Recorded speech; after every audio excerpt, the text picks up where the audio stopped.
Hi, I'm Carolina Massey from Greater London Tutors, and I'm going to give you some information on how to teach certain subjects.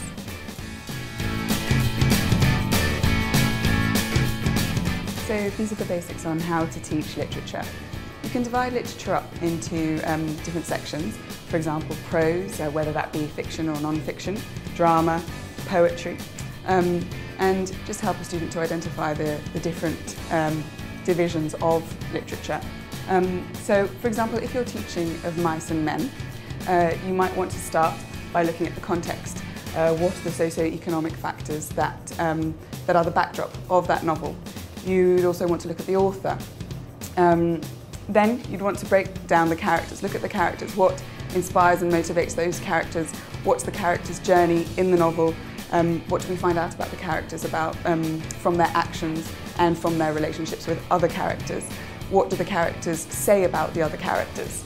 Then you'd want to identify the themes in the novel. So, for example, with Of Mice and Men, you might look at friendship. Again, when you're coming back to socioeconomic factors, you might look at something like the American Depression, nomadic farming, that sort of thing. It's really important to use different materials, so having a multi-sensory approach.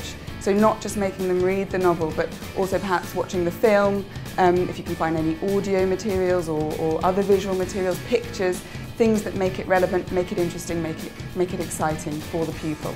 There are loads of different websites that you can use which help the student go through all the different things, the context, the author, the characters, where they can do research on the author, on the context. And it's really important to help them practice a sample question. For example, again with Of Mice and Men, what do we learn about George and Lenny's relationship?